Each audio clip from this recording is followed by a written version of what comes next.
Are you living your life by design, or are you just drifting toward a finish line you aren't prepared for? Welcome back to the deep dive. Grab your coffee, or if you're driving, settle into the lane. Because today we are going to talk about the most terrifying realization a human being can have. It's not death. It's not bankruptcy. It is the realization, perhaps arriving at the age of 80 or 90, lying in a hospital bed, looking back at a span of decades and realizing, I didn't actually live. I just existed. It's the realization that you spent your one, singular, non-refundable ticket to existence distracted, anxious, and chasing things that, once you caught them, turned to ash in your hands. Today we are dissecting a text that acts as an antidote to that terror. We are looking at the foundation of a philosophy of life, specifically through the lens of William B. Irvine's exploration of ancient Stoicism. And I know, when I say Stoicism, you immediately picture a marble statue. You picture a guy with a stiff upper lip, someone who suppresses their emotions, someone who is cold, distant. Maybe a little bit like Spock from Star Trek. But what if I told you that is completely wrong? What if I told you that the ancient Stoics were actually seeking joy? Deep, profound, unshakable joy? We are going to break this down into a massive narrative arc today. We're going to look at why you need a grand goal. We're going to travel back to 300 BC to see how a shipwreck created this philosophy. We're going to look at the marketing pivot the Romans made to sell this idea to the masses, and finally, we are going to learn the single most powerful psychological tool ever invented to cure human unhappiness: negative visualization. So, let's start at the beginning. The philosophy of life. Here is the central thesis of the opening of our discussion. Most people have a strategy for their career. You probably have a strategy for your retirement portfolio. You hire financial planners to make sure your money grows. You have a strategy for your renovation project. But do you have a strategy for living? Irvine argues that most of us are sleepwalking. We have what he calls daily goals. You want to get the promotion. You want to buy the house with the kitchen island. You want to find a partner. These are things you want in life. But the Stoics asked a different question: what do you want from life? This is the concept of the grand goal. Without a grand goal, without a North Star, you are just drifting. You are reacting to stimuli. You get hungry, you eat. You get lonely, you scroll social media. You get ambitious, you work late. But to what end? The risk here is the misguided life. It's the risk that you might climb the ladder of success only to realize it was leaning against the wrong wall. And this is where the ancient concept of philosophy differs so wildly from the modern one. If you go to a university today and take a Philosophy 101 class, what do you get? You get logic games. You get linguistics. You get metaphysics, debating whether the chair exists or if it's just a perception of the chair. It's academic. It's dry. But in ancient Greece and Rome, philosophy was a doctor. It was a doctor for the soul. You didn't study philosophy to get a degree. You studied it because you were in pain. You were anxious, you were fearful of death, you were jealous of your neighbor, and you went to a philosopher to be cured. There were different schools, almost like different medical clinics. You had the Cyrenaics who said, "Hey, the goal is pleasure. Eat, drink, and be merry." You had the Cynics, who went the other way and said, "Possess nothing, live like a dog, and you'll be free." And then you had the Stoics. And this brings us to the biggest correction we need to make today. We need to shatter the dictionary definition of Stoicism. If you look up Stoic with a lowercase s in the dictionary, it implies being unemotional, stony, enduring pain without complaint. That is not what the capital S Stoics were about. Irvine makes this crystal clear. The Stoics did not want to eliminate emotion. That would make you a rock, not a human. They wanted to eliminate negative emotions. They wanted to surgically remove grief, anger, anxiety, envy, and jealousy. But what do you put in that empty space? You fill it with positive emotions. Seneca, one of the heavyweights of Roman Stoicism, explicitly said that a Stoic should be full of joy. Not a manic, high-energy, caffeine-fueled happiness that crashes 2 hours later, but a deep-seated, reliable joy. A tranquility, that isn't sedation, but a vibrant absence of turmoil. Think about that word, tranquility. In our modern world, we think of tranquility as lying on a beach after a massage. But the Stoic definition is more active. It's the state of a mind that is so strong, so well-ordered, that chaos cannot disrupt it. It is a psychological fortress. Now, why does this matter? Why should we care about what a bunch of guys in togas thought 2,000 years ago? Because the human operating system hasn't changed. We have better technology, sure. We have iPhones and Teslas. But our software, our jealousy, our fear of social rejection, our insatiable desire for more, is exactly the same as it was in ancient Rome. Irvine shares his own journey here. He started out interested in Zen Buddhism. And there's a lot of overlap there, the idea of impermanence, of mastering desire. But he found that Zen was a bit too abstract for his analytical mind. He wanted a framework. He wanted a toolkit.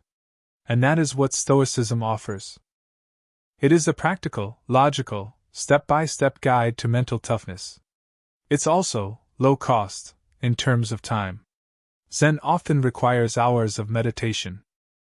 Stoicism? You practice it while you're stuck in traffic. You practice it when your boss insults you. You practice it when you spill coffee on your shirt. It is a philosophy built for the dead time of life. So, where did this come from? How did we get this philosophy? Let's travel back to the origin story. It's 300 BC. We are looking at a man named Zeno of Citium. Zeno was a merchant. He was wealthy. He was transporting a massive cargo of purple dye, which, back then, was worth its weight in gold, across the Mediterranean. And then disaster. A storm hits. The ship sinks. The cargo is lost. Zeno washes up in Athens. He has lost his fortune, his career, and his status in a single afternoon. Now, most people would crumble. They would spiral into depression. But Zeno wanders into a bookstore in Athens. He picks up a book about Socrates, and he is mesmerized. He asks the bookseller, "Where can I find men like this?" At that exact moment, a philosopher named Crates walks by. Crates was a cynic. Now, we need to pause on the cynics because they are the crazy uncles of the Stoics. The cynics believed that civilization was corrupt. They believed that to be free, you had to reject everything. They lived on the streets. They wore rags. They begged for food.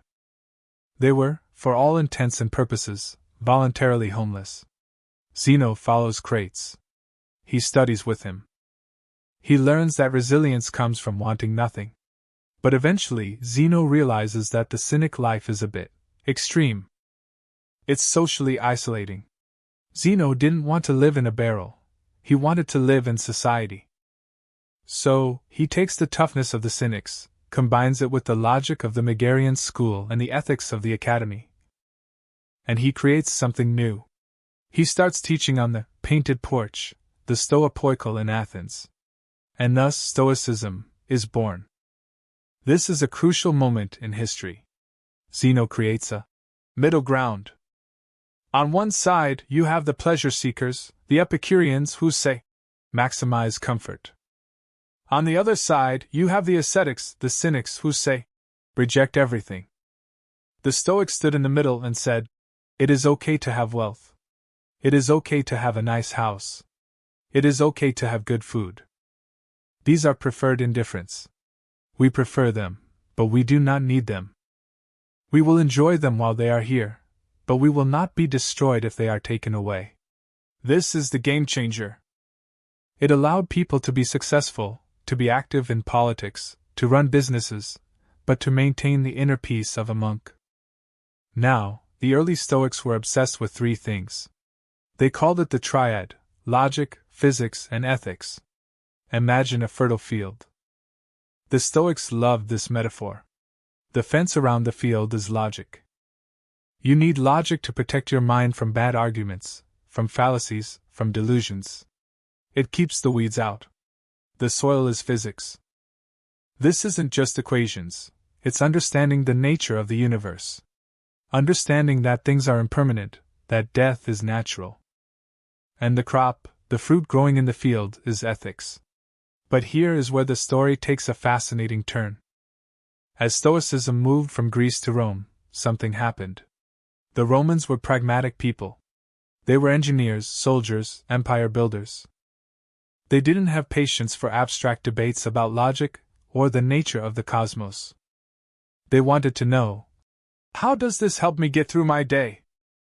So, the Roman Stoics, figures like Seneca, Musonius Rufus, Epictetus, and Marcus Aurelius, they essentially dropped the logic and physics. They focused almost entirely on the ethics, on the art of living. And they made another shift, a shift that I like to call the Great Roman Marketing Pivot. The Greeks focused on virtue, being excellent, doing your duty. That's noble, but it's a hard sell. It's hard to convince a stressed-out Roman senator to adopt a philosophy just to be virtuous. So, the Roman Stoics realized that they were competing for market share against the Epicureans. The Epicureans were selling pleasure. That's an easy sell. Everyone wants pleasure. So the Stoics realized they needed a better value proposition. They started emphasizing tranquility. They said, if you follow our path of virtue, the byproduct will be a mind that is invincible. You will have peace. You will have joy. This created a virtuous circle. You pursue virtue to get tranquility, and having tranquility allows you to be more virtuous because you aren't clouded by anger or fear. It was brilliant. It took a philosophy of duty and turned it into a philosophy of psychological health. Now, let's talk about the ultimate example of this. The man who proves that this philosophy works in the real world, not just in a classroom. Marcus Aurelius. We often think of philosophers as bearded guys hiding in libraries. Marcus Aurelius was the emperor of Rome. He was the most powerful man on earth. He could have anything he wanted. Any food, any wine, any pleasure. He had absolute power. But his life was a nightmare. If you think you have a stressful job, look at Marcus. He reigned for 19 years. During that time, he faced constant wars on the borders. The Parthians in the east, the Germanic tribes in the north. He faced a plague, the Antonine Plague, that wiped out a huge percentage of the population.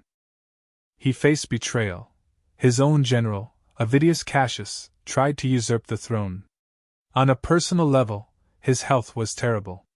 He had chronic ulcers. He had trouble sleeping. He had 14 children, and he watched almost all of them die before him. And yet, historians call his reign the Golden Age. He was the philosopher king. How? How did he keep it together? He wrote a little book. He didn't mean to write a book, he was writing a diary. He called it to himself. We know it today as Meditations. In that book, we see a man wrestling with himself. And that is the metaphor he used. He said, the art of living is more like wrestling than dancing. Dancing is fluid, it's cooperative, you know the steps. Wrestling? You have to be planted. You have to be ready for a sudden attack. You have to be sweaty and gritty and resilient. Marcus didn't use Stoicism to escape his duties. He used it to endure them. He sold off the imperial treasures, the golden vases, his wife's silk robes, to fund the wars so he wouldn't have to tax the citizens. He shared power with a co-emperor, Lucius Verus, something that had never been done, because he didn't crave power for himself. He was the living embodiment of the idea that Stoicism is for the active life. It's for the soldier, the parent, the leader. So, we have the goal, tranquility. We have the history, Zeno. We have the role model, Marcus. Now, we need the technique. How do we actually do this? Irvine argues that the single most important tool in the Stoic toolkit is something called negative visualization. Now, stick with me here, because the name sounds depressing. Negative visualization. It sounds like worrying. It sounds like anxiety. But it is actually the cure for anxiety. To understand why this works, we have to understand the fundamental flaw in human psychology. Psychologists call it hedonic adaptation. Here is how it works. You want something. Let's say you want a new car. You dream about the car. You save for the car. You finally buy the car. And for about 2 weeks, you are in heaven. You love the smell of the leather. You love the sound of the engine. But then, you adapt. The car becomes just the car. It gets a scratch. You get used to it. The joy fades. And suddenly you find yourself looking at the next car. Or you look at your house and wish it was bigger. Or you look at your spouse and take them for granted. This is the satisfaction treadmill. We run and run and run, chasing desires, but we never actually get any happier because we adapt to whatever we get. This is the tragedy of the modern condition. We have more wealth and comfort than any generation in history, yet we are bored and dissatisfied. Why? Because we have adapted to our luxury. The Stoics figured this out 2,000 years before modern psychology. And they developed a hack to break the cycle. That hack is negative visualization. The technique is simple. You must vividly imagine that you have lost the things you value. Don't just say, "I might lose my job." No. Close your eyes. Imagine your boss calling you in. Imagine the words, "We have to let you go." Imagine packing up your box. Imagine the walk to the car. Imagine the fear of not paying the mortgage. Do this with everything. When you kiss your child goodnight, the Stoics say you should silently reflect on the possibility that they might not wake up. When you say goodbye to your partner, reflect that this might be the last time you see them. When you eat a good meal, reflect that you could be starving. Now I know what you're thinking. That is morbid. That is terrible. Why would I want to depress myself? But here is the magic trick. When you open your eyes, when you stop the visualization, what happens? You look at your job, and instead of complaining about the boring meeting, you are grateful to have a paycheck. You look at your child, and instead of being annoyed that they are being loud, you are overcome with a rush of love and gratitude that they are alive and here. You look at your old car, and you appreciate that it starts and gets you to work. Negative visualization reverses the hedonic adaptation. It resets your baseline. It allows you to want the things you already have. And that, my friends, is the secret to happiness. Happiness isn't getting what you want, it is wanting what you already have. Irvine points out 3 reasons why this works. First, it acts as prevention. If you visualize your house burning down, you might check the smoke detectors. Second, it acts as mitigation. If disaster does strike, you are ready. You have pre-rehearsed the trauma, so it doesn't break you. As Seneca said, misfortune weighs most heavily on those who expect nothing but good fortune. But the third reason is the most powerful. It creates joy. It creates that deep-seated delight in existence. Imagine you are blind. Truly imagine it. Darkness. The struggle to navigate the room. The inability to see the faces of your loved ones. Keep that image in your mind. Now open your eyes. Suddenly, the mere ability to see the color of the wall, the light coming through the window, it becomes a miracle. You are flooded with joy just because you can see. That is the power of Stoicism. It doesn't require you to change your life on the outside. It requires you to change how you frame your life on the inside. This brings us full circle to the brand goal. Remember how we started? The fear of the misguided life. The fear of wasting your time on frivolous things. The Stoic grand goal is the pursuit of virtue and tranquility. It is the pursuit of a mind that is unbeatable. A mind that can stand in the middle of a plague, a war, Or just a really bad Tuesday, and remain steady. And the cost? What is the cost of this philosophy? It costs effort. It costs the mental energy to stop and visualize the bad things. It costs the discipline to check your anger when someone cuts you off in traffic. But consider the alternative. Consider the cost of inaction. If you don't adopt a philosophy of life, whether it's Stoicism or something else, you are paying a much higher price. You are paying with your life. You are paying with decades of dissatisfaction, of chasing the next dopamine hit, of being a slave to your own insatiable desires. The Stoics offer a way out. They offer a path that was walked by slaves like Epictetus and emperors like Marcus Aurelius. It is a path that says, you cannot control the world. You cannot control the economy. You cannot control the traffic. You cannot control whether people like you. But you can control your mind. You can control your values. And you can control whether you appreciate the life you have, right here, right now. So, here is my challenge to you. Don't just listen to this and nod. Try it. Tomorrow morning, when you pour your coffee, take 5 seconds. Just 5. Imagine it's the last cup of coffee you will ever have. Imagine the beans ran out. Imagine you can't swallow. Then take a sip. I guarantee you, it will be the best cup of coffee you have tasted in years. That is the Stoic promise.